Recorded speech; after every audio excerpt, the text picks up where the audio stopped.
Ini yang lu akhirnya di sosmed lu sempat gaungkan dengan mindful shopping gak sih? Ya.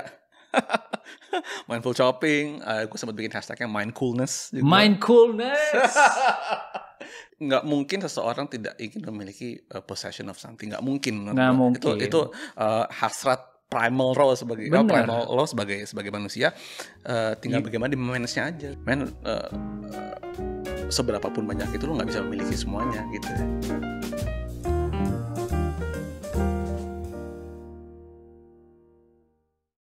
Hi, I'm your money buddy, Felixandro Ruby, atau mungkin ada yang tahu Instagram gue @Felixandro. On this podcast, we unpack money matters beyond math. Let's agree, kita semua tuh udah pinter sebenarnya. Udah tahu kita mesti nabung, mesti invest, harus nyiapin dana hari tua. Tapi gimana ya, yang namanya hobi kan nggak bisa pakai hitung-hitungan ya. Logika akhirnya kalah sama hati. Sneakers yang puluhan juta mungkin nggak make sense buat mayoritas orang, tapi buat Anugrah Aditya, ini jadi karir bahkan. But we are not here to judge, but to help each of us to become more self-aware of our relationship with money. We will ask a lot of why, we will seek to make sense of your emotion. Hopefully it will help you to feel better and think better when it comes to money. Welcome to Money Actually. Halo bro. Halo bro. Semoga dari introduction-nya nggak bikin ini ya. Kebayang nggak kira-kira bakal ngobrolin apa nih? Ya sedikit banyak tadi sebelum kita mulai lu udah ngasih hint, so ya oke. I'm down to it. Mungkin kita bisa ngobrol sama Adit sisi yang kita belum ketemu di podcast lain ya, atau di media lain. So, gue akan mulai dari rasa penasaran gue yang pertama sih, Dit. Okay. Karena kita bisa ngomongin banyak hal. Yes. But first thing first. The value of your collection. Aduh, baru people nanya itu sebenarnya, cuman gue jarang menjawabnya gitu. Karena gini, mungkin value adalah bahasa yang tepat, karena ketika gue acquire atau gue purchasing that collection itu way below value-nya sekarang gitu. Yes. Jadi ibarat saham tuh masuk di harga IPO gitu ya. Yes, exactly. Maksudnya kayak kalau lo kolektor yang baik dan pandai dan pintar, menurut gue lo better cari harga retailnya daripada harga resellnya. Unless you got a very rare collection yang in 100 years lo mungkin nggak akan ketemu lagi that collaboration. Tapi in terms of value, kalau gue mengira-ngira between 300-400 jutaan mungkin. Oke. Dan mungkin yang dengar akan ngerasa kayak wow, but trust me, di luar sana banyak lebih wow ya. Oh, I'm nothing man. Gua bukan apa-apa. Ya nggak sih, lu kayak kalau ngeliat konten-kontennya, let's say kompleks gitu ya, atau konten-kontennya yang sneakers addict di luar gitu, atau lu mampir ke rumahnya NBA players gitu ya. Ngelihat lemari mereka, gila, itu mungkin hitungannya millions of dollars kali. Ya, banget. Dan percayalah bahwa sneakers itu divaluasi sebegitu tingginya, so that numbers is real gitu. Wow. Jadi sekarang lo in terms of jumlah sepatu ada berapa? Gue selalu manage di angka maksimum itu 40. Oke, jadi lo punya angka maksimum 40? Ya, maksimum 40. Kenapa? Karena gini, gua itu termasuk ada orang yang senang mengkoleksi, artinya dia beli sepatunya belum tentu dia pakai. Dia suka ngelihatnya aja, dia suka mempunyai sepatu itu dan dia pajang gitu. Nah, gua termasuk yang orang yang menyenangi the feel of the shoe. I love the technology of the shoe. I see. Itulah alasan kenapa membuat konten sepatu, karena gue beranggapan sepatu itu adalah the first wearable technology gitu ya. Karena that's people did a lot of research untuk bikin satu pair sepatu. Jadi itu kan wearable technology ya. Nah, therefore gue pakai sepatunya. Gue pakai banget sepatunya. Nah, in order untuk gue bisa maintain, gue bisa bersihin, gue bisa keep dengan kondisi yang baik, ya gue cuma bisa di angka segitu. Lebih dari itu udah gak pegang gitu. Dan itu jadi sia-sia buat gue, wasted lah barangnya gitu. Jadi sepatu lu tuh bukan dipajang aja tapi lu pakai. Yes. Harus, wajib, dan lu punya urutannya. Kan 40 kalau diputer seminggu satu habis tuh. Iya. Setahun tuh ya. Setahun dipakai sekali berarti gitu kan. Pakai banget semua sepatu gua, even the rarest, mungkin the most valuable one itu pernah gua pakai naik ojol. Oh, Gitu. jadi cara Segitunya. ngetesnya adalah pakai di ojol. Karena itu mungkin situasi yang paling ekstrim ya. Kena Ya, panas, artinya- hujan. Artinya gue pakai mau itu naik ojol, mau itu naik public transportation, Iya, mau itu iya. apapun gue pakai gitu. Wow. Gitu. That's how I enjoy my shoe. Dan gitu. lu aware banget bahwa ketika lu punya sepatu itu, lu punya tanggung jawab ngerawat. Yes, pasti. Tell me more about that. Sepatu barang apapun lah gitu Iya, iya. Menurut gue tuh punya longevity-nya sendiri gitu kan. Dan karena gini, mungkin gue berangkat dari orang yang tadinya gue belum tentu, gue bahkan nggak ngebayang gue bisa punya sepatu sebanyak itu tadinya ya gitu. So gue menghargai apa yang gue miliki, sehingga gue mau merawatnya sebaik mungkin gitu. Iya. Dan ketika gue dapat beberapa barang yang memang dalam jumlah itu very limited, gue nggak tahu nanti nextnya gue bisa dapat lagi atau enggak. Gitu ya. Jadi gue rawat, gue pengen sepatu itu punya daya tahan, punya longevity sepanjang mungkin gitu. Jadi lu maximize lifetime value-nya si Banget. sepatu ya. Yes, Dan sepatu kalau nggak dipakai juga malah makin rusak nggak sih? Iya, jadi mendingan rusak karena lo pakai daripada rusak nggak dipakai. Kesel kan kalau rusak nggak dipakai. Belum juga gua rasain. Iya. Udah copot di sol gitu ya. Soalnya udah lapuk. Aduh, sayang. Iya. Mendingan dipakai. Tapi banyak orang yang nggak sampai berpikir sejauh itu. Yes. Karena memiliki sama merawat, menurut gue lebih susah merawat. Bener.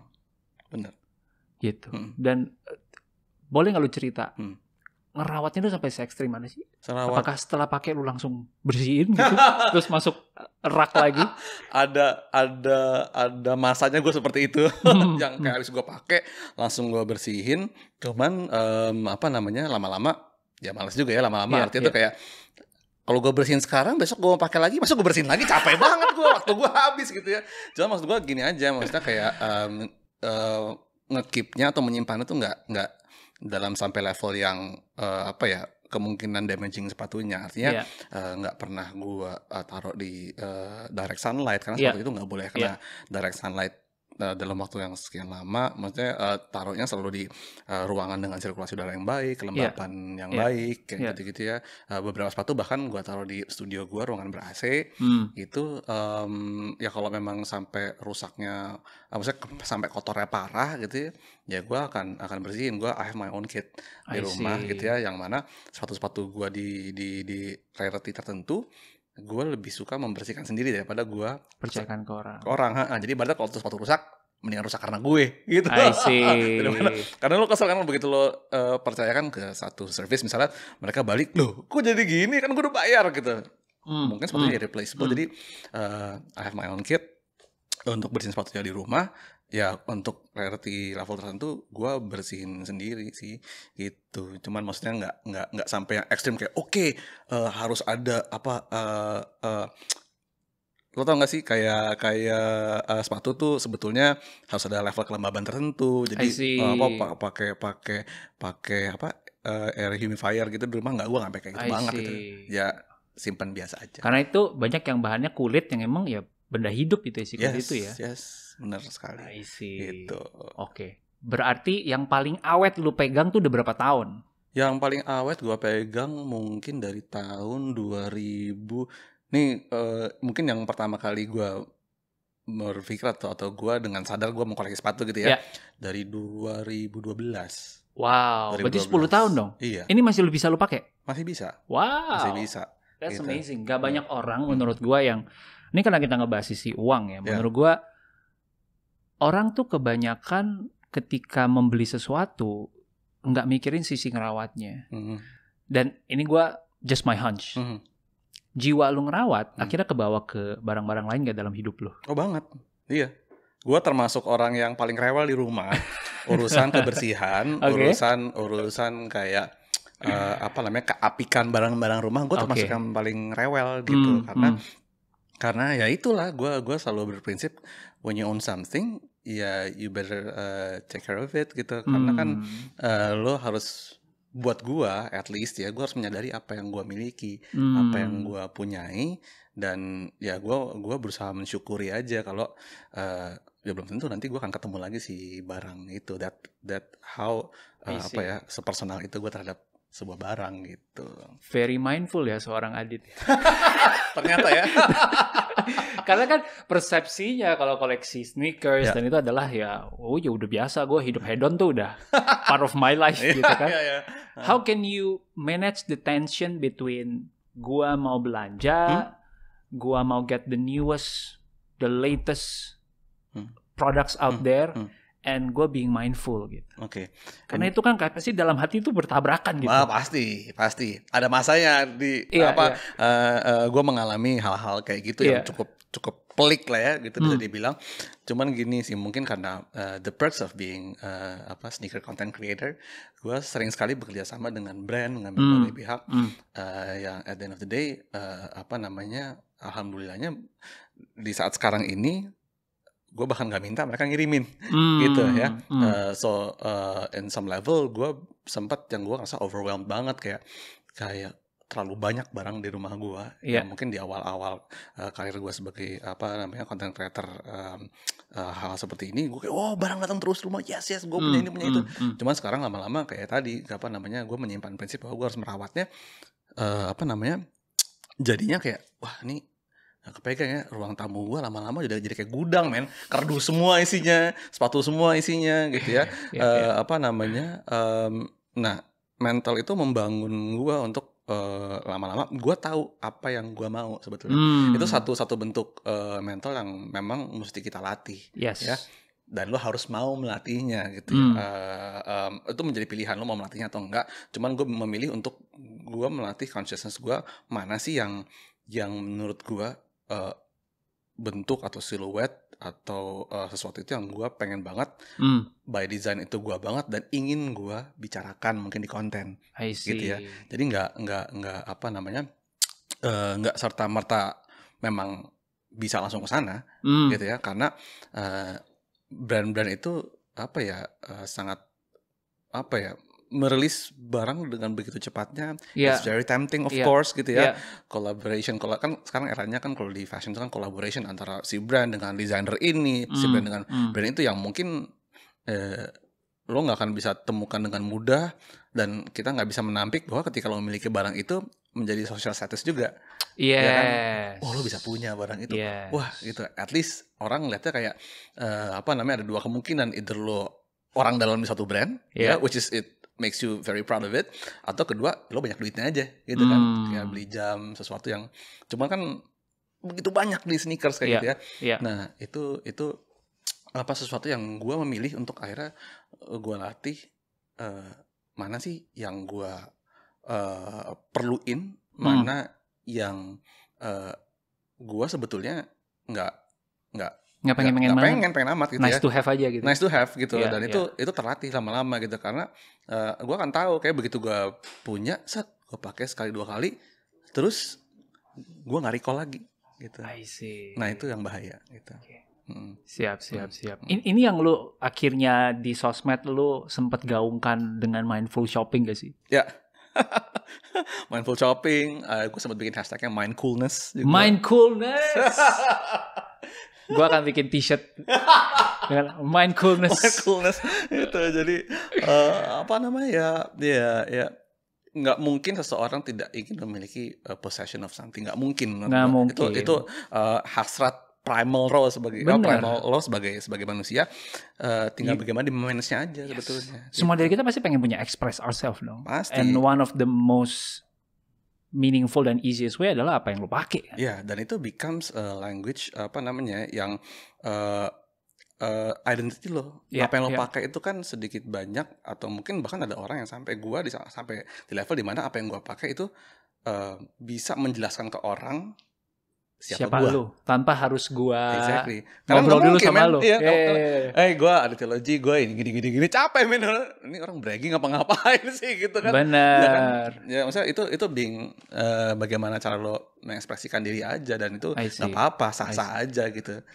Cerita lagi dong yang soal mindful shopping, kayak gue yakin banyak yang udah ngikutin lo dan mungkin udah pernah dengar, but I think it's a very interesting message yang penting didengar di zaman ini apalagi. Oh banget, yes. Boleh diceritain lagi nggak? Buat lo gimana? Mindful shopping, sebetulnya sih prinsipnya kayak gini ya. Apa namanya? Ini didisrupsi menurut gua dengan kemunculannya sosial media awalnya, bahwa ya apa namanya, ya kita semua termasuk gue pengen berekspresi di sana, gue pengen ngasih lihat apa yang gue pakai, apa segala macam, apalagi ranah gue ada di fashion, sports fashion dan lain-lainnya, gitu ya.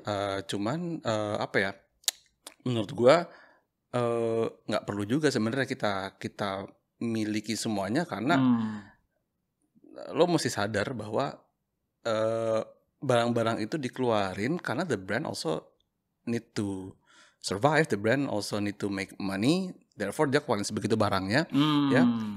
Anggaplah barang-barang itu sebagai option aja, lo pilih aja mana yang lo banget, tapi lo mesti tahu menurut gua mana yang lo banget, satu, dan kedua lo mesti menyadari apa yang lo beli, gitu. Mesti sebegitu sadarnya bahwa kayak ya gue membeli ini dengan penuh kesadaran gitu, tanpa kayak impulsive buying or something gitu ya. Caranya bagaimana? Gue biasanya melatih diri gue dengan gue ngeliat barang, gue lama-lama tahu bahwa gini, ada beberapa barang yang ketika gue lihat gue langsung ke-trigger kayak, das, gila keren banget, gitu ya. Tapi gue diam dulu. Oke. Gue stay seminggu mungkin. Wow. Ya. Kelewatan raffles tuh. Kan sekarang udah ada foto dulu keluar sebelum raffle-nya. Oh iya, benar. Sebelum raffle-nya apa muncul gitu. Gue kepikiran ya begitu gue kepikiran sampai sebegitunya, sampai mungkin kayak kebawa mimpi. Exactly, karena gue bawa mimpi gitu ya. Oh berarti itu gue gue banget, ini gue kepengen banget sama itu. Benchmark itulah yang gue jadikan keputusan untuk gue membeli atau tidak. Gitu. Kemudian gue akan lihat lagi berapa sih harga barangnya, gitu ya. Karena sekarang nggak bisa dipungkiri semua harga bahan baku di dunia naik, begitu pula dengan harga sneakers naik, ya. Inflasi dan segala macam lainnya gitu ya. Apalagi orang kayak gue udah berkeluarga gitu ya. Kebutuhan gue mungkin bukan sesuatu yang jadi keutamaan lagi. I'm focusing to my family, my kids gitu ya. Pendidikan mereka apa segala macam. Jadi itu lebih terlatih gitu. Mana sih yang gue benar-benar perlu atau enggak. Like running shoe aja misalnya gitu ya. Running shoe itu kan banyak banget keluar. Apa namanya, satu brand aja satu season tuh bisa keluar berapa ratus. Cuma kan apa iya lo perlu yang foam yang ini? Apa iya lo mau lari maraton? Apa iya gitu kan ya? Atau mungkin sebenarnya emang lo butuh yang itu gitu. Nah itu mesti dipelajari, mesti dikenali. Toh informasi sudah banyak beredar luar sana, jadi benar-benar di-digest tuh. I see. Gitu. Mendingan apa namanya? Karena at the end of the day, semua barang apapun itu ya, sebanyak itu ujung-ujungnya jadi sampah juga, men. I see. Ya. Jadi sampah dalam artian tuh lo pasti akan ingin memiliki sesuatu yang baru lagi, sehingga barang-barang yang lama itu nggak kepake. Iya. Lo bayangin aja beli barang mahal-mahal, terus ya untuk kepuasan sesaat, terus ya udah either itu lo lupa atau apa, maksudnya lo bisa pakai duitnya buat sesuatu yang lain gitu kan, mungkin buat liburan, mungkin buat apa namanya, investasi mungkin gitu kan. Dan itu dia salah satu cara gue untuk apa namanya, apa ya, gue sekarang mikir gini, daripada gue beli sesuatu yang gue gak pengen amat, gue invest gitu. Gue invest ke share-nya si brand yang gue pengen itu. Gitu. Mindfulness. Gue bilang, enak aja gue ngasih duit mulu, sini bagi duit gue. Iya, apalagi lu ikut menghidupkan brandnya. Iya kan, kalau lu suka banget lu ceritain, jualannya rame kan, contribute ke salesnya dia kan. Exactly. At least tuh sebagai part owner lah, walaupun ownership-nya nggak sampai mayoritas. Suprit lah. Iya. Cuman being memiliki sedikit tuh kan, maksudnya kayak lo, dan lo tahu paling nggak duitnya ke arah yang benar kemana gitu. I see. Berarti lo pernah ngalamin nyesel dong? Oh pernah banget. Karena gini men, tidak semua seindah yang lo lihat di foto. Iya. Kita nggak pernah. Jadi beberapa spot tertentu karena mereka sebegitu diminatinya, lo bahkan kadang-kadang nggak sempet nyoba. Iya kan? Dan ternyata begitu lo pakai, nggak seenak itu juga. Malah ada yang sakit dipakai gitu. Contoh dong. Biar real banget buat orang ngerasain ya. Gitu. Ngomong brand nggak apa-apa ya? Nggak apa-apa. Oke, jadi ada satu dulu nih. Jadi gini, era-era di mana Yeezy keluar, Ya. ya Adidas ngeluarin NMD, Ya. itu mereka memutarbalikan retail map lah. Ya. Orang semua matanya ke Adidas. Ya. Dan Nike waktu itu ngeluarin satu sepatu namanya Lunar Charge. Hmm. Lunar Charge. Itu rumus bikinnya sama rumus bikin NMD itu sama, menggabungkan beberapa histori lama ke satu sepatu, ya. Mungkin waktu itu mereka kehilangan sales atau gimana, dikeluarin sepatu itu. Bentuknya keren banget bentuknya. Begitu dipakai, nggak enak banget men, nggak enak banget. Nah mungkin mereka buru-buru bikinnya, Ya. sepatunya panas, kelihatannya di foto ringan apa segala macam, tapi begitu lo pakai, dijamin lo pasti lecet. Gitu. Lecet di bagian tertentu. Lecet di bagian ankle. Ankle. Oke. Karena sepatunya tuh ngunci di ankle, I see. gitu ya. Bentuknya agak-agak kayak running shoe, tapi gua rasa researchnya mungkin nggak sebegitu dalamnya. Just to ngejar sales, ya udah. Itu gua beli sampai 3 size. Gua beli size gua sakit, Lebih besar. Jual. Gua beli size yang berikutnya lagi sakit lagi, gua jual lagi. Gua naik 2 size itu ridiculous menurut gua kalau sepatu harus naik 2 size. Masih sakit juga, udah deh. Gua bilang gua nggak. Berarti lu saking percayanya sama brand itu dan teknologi yang dia coba bawa, lu sampai rela untuk nyoba berkali-kali dan ternyata lu malah jadi tetap nggak fit di lu gitu. Iya. And that's a lesson buat gua. Nggak heran sih kita nggak dengar sepatunya itu lagi sampai sekarang. Exactly. Nggak ada gitu. Iya. Nggak ada dan banyak sih, nggak cuman itu doang. Sometimes ya di level rarity tertentu gitu ya. Kalau kita bilangnya di persepatuan tuh tier zero, artinya yang udah collab yang jumlahnya very limited. Tier zero. Oke. Tier zero karena udah level paling atasnya lah gitu ibaratnya. Itu kadang-kadang begitu lo pakai juga nggak enak juga gitu. Sometimes fashion items itu good on the eyes, tapi begitu lo pakai I see. nggak oke, gue jual gitu. Okay. Jadi gue lagi ngebayangin lo nih Adit ya. Kan lo menurut gue just from this 20-30 minutes conversation tuh gue udah dapat banyak banget. Your relationship with money digabungin sama hobi lo tuh gimana. Dan lo juga punya self awareness yang kuat bahwa lo masih punya family di anak nih mesti lo take care gitu ya. First thing first adalah jangan memiliki sesuatu kalau lu belum sanggup kerawat. Exactly. Ya, jadi jangan memiliki sesuatu kalau lu belum sanggup kerawat. Iya, kan? benar. And then akhirnya itu juga sebenarnya cara lu menghidupi keseharian kan, nggak cuma di sepatu gitu. Iya. Yang kedua si mindfulness dan mindful shopping. Jadi gue kebayangnya kalau seorang Adit yang punya batas maksimal 40 sepatu tapi masih dapat kiriman banyak. And then lu udah punya kriteria khusus, ini colorway, ini shape yang gue suka. Nah, anggap sekarang lu dapat kiriman 20 sepatu baru. Kan tetap harus milih 40 kan? Apakah lu seperti Marie Kondo gitu ya? Do I feel joy or not? Kan Marie Kondo gitu kan? Banget ya. Atau lu kayak run through your kriteria dulu, pokoknya yang warna nggak gue langsung gue buang gitu ya? Atau gimana? Rata-rata paling gampang dari colorway. Oke. Colorway, lu bisa lihat baju gue aja itu monokrom ya. Monochromatic. Gua itu satu yang gue nggak tahu asal dari mana. I just love hitam putih abu-abu dan turunannya gitu ya. Kita matching hari ini. Dari situ kemudian gue akan sort lagi yang mana nih yang bentuk shape-nya itu gue suka atau enggak gitu. Cuman memang ada believe it or not, ada eranya di mana sebelum pandemi ya, gue seabrek-abrek dikirimin segitu banyak di rumah gitu. At the end of the day, gue bagikan sih akhirnya ke paling nggak pertama ke tim gue gitu ya, karena gue nggak mau cuman gue yang merasakan, temen anak-anak juga mesti rasain. Sebenarnya paling enak tuh kalau size sama gue gitu. Gue size 8 41, which is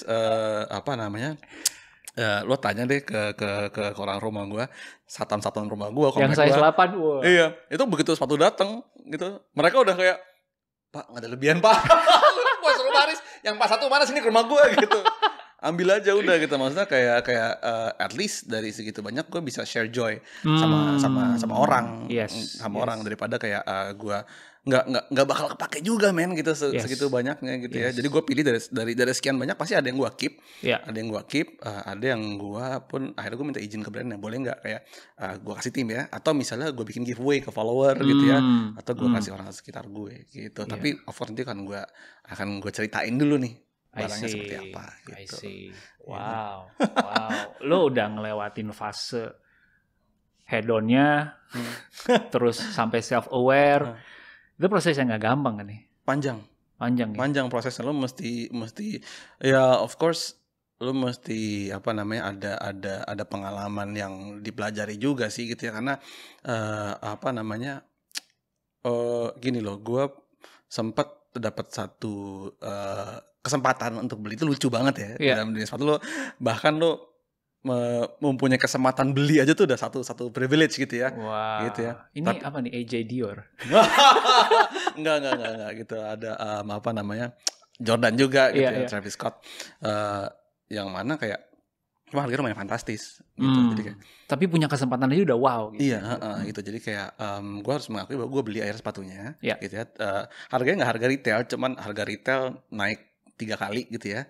Compare to value sekarang, waktu gue beli jauh lebih murah gitu. Cuman pada saat itu untuk ngeluarin duit segitu, itu gue kayak, waduh, ini kalau gue nggak ngeluarin, gue nggak kapan lagi gitu ya.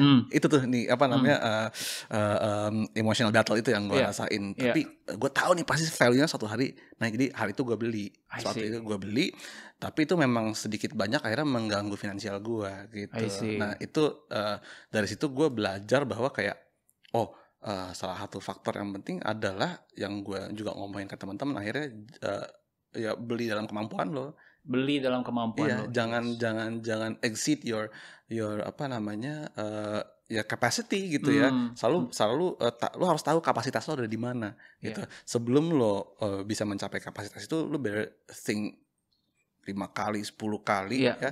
Ya kalau lo mau purchase itu ya gain cuan lebih banyak dulu lah gitu lah, baru Iya. lo bisa beli. Dan itu banyak sekali yang apa ya, gue lihat di teman-teman gue mungkin lebih banyak di follower yang masih muda-muda banget gitu ya, yang tentu kayak gue punya duit segini langsung mau gue habisin buat barang gitu.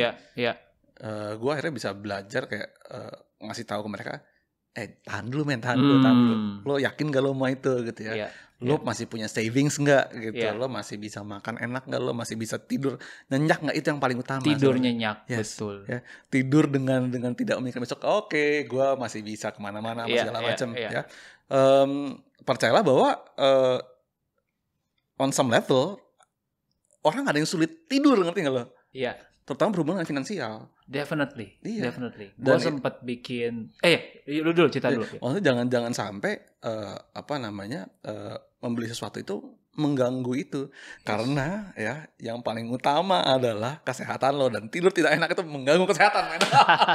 Bukan cuma kesehatan fisik lo, kesehatan mental juga lo. Mental juga, iya. Anxiety lo jadi mudah marah-marah, affecting orang di sekitar lo, gitu, punya hubungan yang nggak baik dengan keluarga.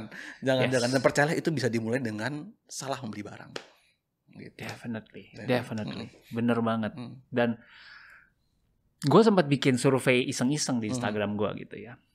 Ya adalah 2.000-3.000 orang ikutan voting iseng gue ini gitu. Gue tanya, ketika lo mikirin duit, emosi apa yang pertama kali muncul? More than 50% yang keluar itu adalah rasa worry. Yang kedua anxiety. Yang ketiga baru joy. Joy terakhir. Jadi buat gue kita ada di masa yang dimana orang tuh harusnya duit bisa dipakai buat membuat lu berdaya kan. Iya benar. Bukannya justru sebaliknya bikin lu ngerasa gak berdaya sampai lu kok gue jadi anxious, kok jadi gak bisa tidur, kok gue jadi kepikiran bener gitu kan. Lu pernah gak kayak di posisi itu? Oh sorry, kan tadi dari Travis Scott itu yang bikin lu ngerasa gitu ya. And then lu gimana keluar dari situnya gitu? Ya, apakah akhirnya lu jual akhirnya? Oh yaudah udah tenang, udah cuan gitu. Enggak, itu sepatu yang sekarang gue masih ada. Cuman emang untuk bisa recovering apa, jadi kalau gue punya alokasi budget tersendiri lah, yang gue tidak mau ganggu nih, dan pos-pos lain apa namanya di apa namanya budget gue. Nah waktu itu cukup cross ke budget yang lain nih, yang mana sebenarnya gue gak mau ganggu gitu. Jadi untuk recovering ini akhirnya gue jual beberapa collection yang sebenarnya gue juga suka banget. I see. Gitu. Jadi kayak, aduh ya ini mesti gue jual lagi. Cuman ya gimana, ya udahlah itu consequences gitu ya. Gitu gue akhirnya lebih milih keep yang itu gitu ya. Cuman maksudnya itu nggak enak banget rasanya gitu. Dan slightly memang waktu itu begitu gue beli, gue kayak anjing keluar duitnya segini lagi gitu kan. Ada kayak gitu tuh nggak enak tuh kan. Iya. masih di tidur tuh masih mikir kayak gue lepas yang mana ya kayak gitu. Dan itu juga salah satu prinsip gue. Jadi ada yang datang, ada yang keluar. Jadi gue udah beberapa 3 tahun 4 tahunan ini nggak beli barang baru tanpa melepas sesuatu. Jadi biasa gitu. Teman-teman follower gue udah hafal banget begitu gue dapat sesuatu, gue muncul komen. Ini kapan mau dilepas? Iya. Oke bang, lepas yang mana? The recordings of Money Actually podcasts are made possible by the Okura Residences Jakarta, a luxury apartment property with attractive investment potential and annual return, located within the business districts of Kuningan and SCBD. The property is managed by the renowned The Okura Hotel and developed by Mitsubishi Estate, one of Japan's biggest developers, and the established Duta Putra Land with over 300 luxury suites in Jakarta under their belt, as well as Rizky Bukit Abadi, an investment company that raises the bar for lifestyle, hospitality, and entertainment in the city. Well known for its embrace of omotenashi, the Okura Residences Jakarta brings over its signature Japanese aesthetics and hospitality that are rooted in traditions and culture. You are welcome to drop by and experience their gallery or simply visit their Instagram at the Okura Residences Jakarta. Udah kayak gitu. Cuman maksudnya I think itu cara yang paling yang paling baik ya, yang paling sehat sebetulnya untuk memiliki sesuatu. Jadi karena seberapapun banyak itu lo nggak bisa memiliki semuanya gitu ya. Jadi makanya itu be mindful atas apa yang lo punya gitu.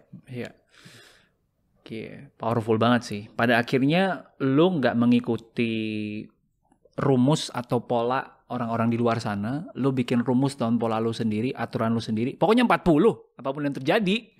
Ya gue harus batas gue tuh ini. Lo nentuin your capacity kan, itu sebenarnya kan.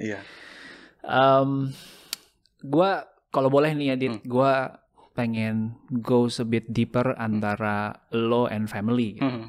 Karena pada akhirnya lo berangkat dari karir nyanyi kan. Kan? Itu becomes your identity. And then along the way lo masuk ke sneakers dan lo jadi part of-nya Jakarta Sneaker Day juga sekarang. Itu jadi identitas baru lo gitu.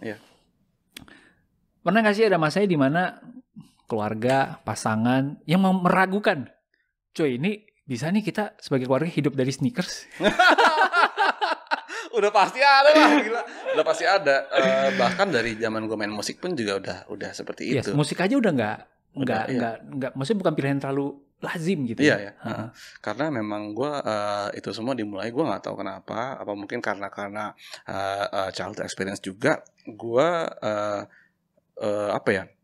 gue tentu meng-create gitu. Gue dilahirkan sebagai kreator apapun itu, musik, videos, ideas apapun, gue suka di sana gitu ya. Rather than kayak just to work in a corporate office yang gimana gitu, yang konvensional. Gue lebih seperti itu. Therefore pilihan-pilihan ajaib itu muncul dari gue, dan gue sangat percaya waktu itu bahwa kayak masa kalau gue memimpikan sesuatu, gue pengen sesuatu, itu nggak bisa sih jadi, masa iya sih gitu kan ya, lo nggak punya kesempatan untuk realize your dream gitu, merealisasikan itu gitu. Therefore disitulah muncul kenapa aku jadi musisi apa segala macam gitu, dan dap itu ada pasti, dan terus gue berkarir di musik di era yang menurut gue itu transisi antara analog dan digital. Analog udah mulai kagak jualan, streamingnya belum keluar, gitu. Dan itu hurt my tough banget. Itu secara finansial tuh pada waktu itu rusuh banget memang gitu. Jadi kayak gimana nih gue nyari kerjaan sana sini apa segala macam gitu, sampai waktu gue bikin si konten-konten ini do or die gitu. Kayak, jadi kayak bikin aja deh gitu ya. Gue punya simpenan berapa banyak gitu ya, let's see lah dalam setahun make it atau enggak. Kalau enggak ya gue I'm back to my conventional job. Gue dulu pernah ngantor soalnya di gue lulusan hukum, gue pernah bekerja gue pernah bekerja sebagai paralegal sampai mau jadi associate. Kemudian untuk mengejar mimpi gue di musik, gue keluar meninggalkan itu semua. Jadi kayak gue udah mikir oke, kalau misalnya nggak berhasil, I'm back to my old self way back gitu ya. Dan ternyata membuahkan sesuatu. Jadi era adapting itu ada dari keluarga, era susah-susahnya duit ada banget gitu. Gitu. Mungkin karena ada era itu kali, jadi gue sangat being mindful dengan apa yang gue miliki. Lu nggak mau lagi di posisi itu yang sama lagi. Exactly. At the worst tuh, lu sampai gue kebayangnya ada obrolan yang sangat deep sama pasangan minimal gitu. Ya. Gue waktu saldo di bank udah parah banget gitu ya. Gue udah bilang itu apa namanya, istri gue masih ingat juga sampai sekarang, kita cuma punya duit sendiri ya, cuma punya duit segini di bank ya. Gue akan coba cari lebihan lagi yang banyak, cuman lo mesti tahu gue cuma punya duit segini. Gitu, jadi kaget waktu itu. Cuman ya udah, maksudnya kita sebagai pasangan muda juga ya mungkin tuh resiko yang atau masa yang semua pasangan mengalami ya, pernah atau nggak ada di fase itu gitu ya. Dari situ kita belajar gitu. Gitu, jadi lumayan ada pembicaraan waktu itu kayak gitu. Gue merinding dan gue bisa relate banget. Karena sebegitu tidak pastinya dunia musik pada waktu itu gitu ya. Kalau sekarang lo mungkin bisa karya lo dan karya gue sekarang sudah menjadi aset gue udah full master apa sekarang, sudah menjadi hak milik gue sepenuhnya. Tinggal di NFT-in aja ya. Yoi. Gitu. Jadi kayak full rights semua di semua streaming platform, Spotify, YouTube apa segala macam sudah sepenuhnya datang ke gue. Cuman ada masa itu kan belum bisa kejadian waktu itu kan. Ya kan, pada waktu transisi itu nggak ada, dan duit dari jualan fisik juga berapa sih gitu kan. Manggung juga lagi waktu itu kayak zaman-zaman era-eranya band Melayu lagi ini. Jadi kita yang main di berkarya di R&B, urban pop itu nggak begitu terlirik gitu. Ada masa-masa itu loh, dan gue mengalami era itu gitu. I see. Berarti gue ngerasa momen itu yang akhirnya juga ngebantu lo untuk get to know yourself better waktu di sneakers, untuk nggak langsung terlalu gila, nggak terlalu heboh dan nggak terlalu hedon, nggak terlalu FOMO gitu. Amazing. Mentalnya sebenarnya akhirnya gimana gue sebagai manusia, sebagai seorang content creator atau apapun, bisa ngasih manfaat ke orang lain gitu. Apa sih yang bisa gue share, informasi apa, manfaat apa yang bisa gue share ke orang lain, itu yang menjadi trigger awalnya, sehingga tidak terlalu termakan ke hedonism dan blind shopping dan lain-lain gitu. 40 udah clear. Tapi in terms yang tadi ngobrol lu sama spouse, apakah jadinya lu juga punya budget terpisah tadi? Lu bilang gue boleh dong ada budget have fun gue, tapi nggak maksimal berapa persen gitu, atau gimana? Lebih kayak ya gue lumayan terbuka sebenarnya ya. Dan gue sekarang di level dimana gue discuss selalu sama bini gue, ini duit kita invest kemana enaknya ya, gitu ya. Jadi kayak sebenarnya kalau kayak pemisahan budget apa segala macam, gue kebetulan tidak memiliki budget khusus untuk belanja sneakers. Kenapa ya? Karena tadi perks of being sneaker content creator, gue dikirimin terus men. Gue udah, to be honest, gue hampir 2 tahun gue udah gak pernah beli sepatu.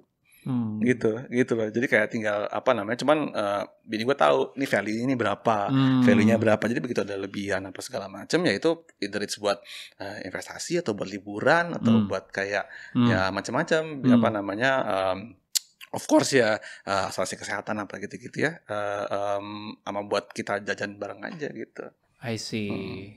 Gitu. Tapi jadi nggak ada yang kayak biasanya kalau typical couple kan, suami gue abis beli sneakers, berarti gue sebagai istri harus kebagian tas. Itu kadang-kadang nggak ada lah kayak gitulah. Gue beliin juga, atau kadang-kadang gue lucky enough to get a couple pairs. Jadi kayak I see. Gue dapet. Istri juga ini gue dapat juga gitu. Dan beberapa brand udah cukup paham sih kayak karena ya namanya gue bikin konten mengenai sneakers gitu ya, fashion. Ya bini gue lama-lama ketularan juga, dia ngerti juga lama-lama gitu kan. Wah, Nike yang collab itu seru tuh, ada ceweknya nggak? Ya oke. Gitu. Cuman I'm trying to being fair, maksudnya kayak gue nggak mau kayak timpang gitu loh, kayak gue menikmati itu sendiri. Ya pasti ada budget juga. Cuma ya tadi misalnya budget gue buat belanja, karena gue udah dapet budget gue buat belanja itu jadi buat belanjain istri gitu. Gitu. I love it. Gila. Ini gue ngerasa obrolannya jadi satu full circle. Kita mau mulai dengan berapa value sepatu lo. Tapi kita berakhir di seberapa valuable sepatu lo, bukan dari sisi duitnya, tapi it teach you about how to manage money, it teach you to grow up as a person, and juga jadi cara lo express diri lo gitu kan. Mungkin buat teman-teman nih ya, to wrap up this episode, karena judulnya Money Actually, dan kita ngebahas relationship with money. How do you feel setelah ngobrol di sini tentang hubungan lo dengan uang? Lebih gue gini sih,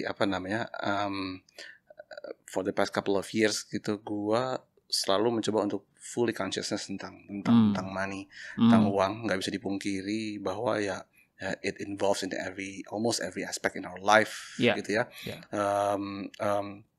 Intinya sih sebenarnya ini adalah suatu hal yang penting untuk lo sebagai orang sadari, manage ya, karena ya nggak bisa ngelak segala aspek kehidupan lo itu bukan dikendalikan ya, berhubungan dengan uang, ya, dan untuk bisa menjalani hidup yang bahagia, lo mesti pintar juga dalam memanage itu, gitu, dan lo harus menyadarinya gitu ya. Dan thanks to this podcast ya, gue ini sebenarnya waktu kemarin gue dikirimin kayak kita bakal ngomongin apa sih gitu ya, ngomongin duit itu sedikit banyak sebenarnya gue kayak ke-tune in lagi kayak oke, gue jadi langsung kayak kemarin rencananya itu udah dijalanin belum ya gitu ya, udah ini ya agak ke fine tune sedikit gitu ya, sedikit mengingatkan gue kembali, dan menurut gue sangat penting sih ada bahasan mengenai ini gitu ya. Apapun bidangnya, apapun industrinya gitu ya, being mindful terhadap uang itu menurut gue sangat penting sekali, kan itu berhubungan ke berbagai aspek gitu ya. Dan di gue sendiri kebetulan ya amazingly collecting sneakers itu ngajarin gue tentang itu. Gue nggak pernah ngebayangin sebelumnya gitu ya, kayak ya konyolnya ya, kayak semua barang yang ada di rumah gue ini gara-gara ngomongin sepatu. How cool is that gitu ya. Maksudnya bukan cuma sneakers, everything, meja apa segala macam, keberlangsungan sekolah anak gue gitu ya. Dan itu sesuatu yang gini, kalau membeli sesuatu, menghabiskan uang di hobi lo tuh mungkin gak akan pernah habis gitu ya. Why don't you try to utilize that gitu ya.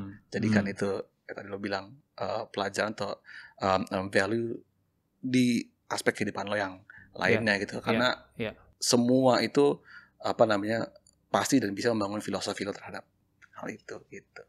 Make sense. Thank you banget. Itu jadi ngingetin gue sedikit sih. Tadi lu sudah sempat mention childhood experience, tapi kalau boleh lu share dikit apa sih bagian dari childhood experience lu yang bisa lu tarik ke experience lu soal lu manage uang tadi gitu. Gue mungkin cerita sedikit dari gue ya. Gantian curhat ya. Kan ini podcast ya, bukan interview ya. Atau kayak gue ngerasa karena background gue yang typical Asian families gitu ya, dibesarkan dari orang tua yang merantau. Dan opa gua tuh bener-bener yang ya kayak orang nyanyi, nenek moyangku seorang pelaut gitu ya. Gua nggak salah tune kan? Nah beneran pelaut gitu lah, nelayan gitu kan. Kayak turun orang tua, mereka merantau ke Jakarta. Gua ngerasa karena jiwa merantaunya itu yang bikin mereka punya fighting spirit lebih when it comes to managing their money. Karena hidup di zaman yang nggak menentu dan kerjaan yang nggak menentu. Jadi first thing first, kalau punya duit tabung dulu. Iya. Ya nggak masalah. Itu kan akhirnya jadinya experience yang turun ke gue juga gitu. Nah, lu ada nggak kayak childhood experience yang serupa yang kalau lu relate ke lu sekarang, oh gue tuh sekarang begini karena my parents gitu. Ada. Jadi kalau gue sebenarnya cukup berbeda. Orang tua gue truly Jakartans, ya. Jadi bener-bener. Jadi kalau ada sekarang orang bilang anak jaksel, bapak ibu gua itu Jaksel Totok, men. Jaksel Totok gitu. Gedenya di Cikajang tuh. Iya, Jaksel Totok gitu. Iya. Dan dan berbeda juga, gue tidak punya pendidikan memanage uang dari kecil gitu ya. Gue tipikal yang we're not rich, we okay gitu ya. Gue bisa dapat apa yang gue mau di level tertentu, dan gue pada waktu kecil gini tipenya, bukan gue yang dikasih duit jajan, tapi kayak gue mau apa gue bilang ke mereka gitu ya. Satu itu, kedua gini, gue termasuk orang yang ketika kecil itu apa ya, gue mesti lumayan nurut lah gitu, disuruh ini, disuruh itu, disuruh ini. Jadi kayak ketika gue mau mengekspresi sesuatu tentang gue jarang dapat kesempatan, jarang dapat kepercayaan juga gitu ya. Therefore kayak itu juga bikin kenapa tadi gue mau ke musik, gue ke konten apa segala macem, karena gue membuktikan apa yang menjadi pilihan gue itu sebenarnya bisa gue bisa gue wujudkan loh gitu ya gitu. Karena mungkin waktu kecil gue jarang mendapatkan si kesempatan itu, dan karena gini sebetulnya, karena kalau hubungan dengan finansial, karena waktu kecil gue tipenya yang kalau gue mau apa gue izin dulu gitu ya. Gue sebenarnya jujur gue nggak begitu terlatih dalam memanage uang gitu. Nah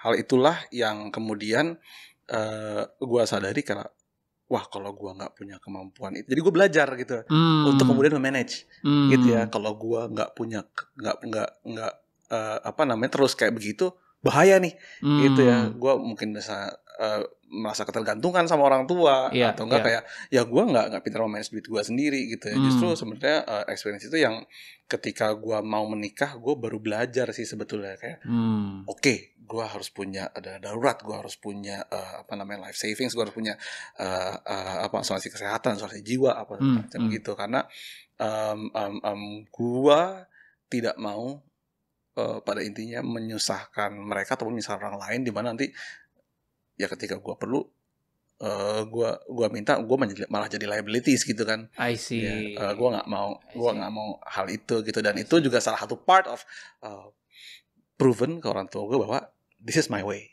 gitu. Gitu. Kalau gue nih kayak gini loh. Agak beda ya sama cara zaman dulu, cuman ya gue pengen membuktikan bahwa my way is probably and mungkin bisa berhasil juga gitu. Lebih ke situ sih. Karena orang tua ngantoran atau mereka pengusaha kantoran ya? Kantoran. Dan lu malah sebaliknya ya? Bukan tipikal kantoran ya? Dari seluruh keluarga gue lah yang pertama mendobrak itu semua. Gitu. I think that's cool. Adit, hari ini gue mengenal sisi lu yang beda ya. Gue seneng banget lu mau open bagian yang mungkin juga lu belum pernah cerita di bagian yang podcast lain atau di tempat lain. Karena menurut gue talking about money has been a taboo for a lot of people. But gue yakin dengan lo sharing hari ini bakal banyak orang-orang yang kebuka, yang relate, yang akhirnya juga bisa lebih mindful, mindfulness ya kebentuk gitu ya. Untuk menjadi cool lo nggak perlu punya semuanya, lo nggak perlu punya the latest trend. Just be you, man. Exactly. Just be you. You do you. You do you. Promosi buku dikit. Just be you and you already cool. That's my coolness. Awesome. Thanks again ya, Dit. Sama-sama. Teman-teman, again sekali lagi kalau lu ngerasa ada bagian yang lo kena banget, please appreciate kehadiran Adit di sini. You can post it on your social media, tag Adit di Adiologi, ya, dan kita di Money Actually. So looking forward to hear from you guys. Dan kalau ada apa-apa yang pengen lu share buat next episode, feel free to reach out to me at Felixandro. That's it untuk episode kali ini, teman-teman. Message gue selalu sama. Dengan kita semakin bisa ngobrolin soal relationship kita with money, hopefully we can feel better about money. Bukan cuma anxiety tapi juga joy. Oh, harus. Ya, dan kita juga bisa think better about money. Enggak cuma kalah sama emosi, tapi juga bisa buat keputusan-keputusan yang lebih wise. Salam mindfulness.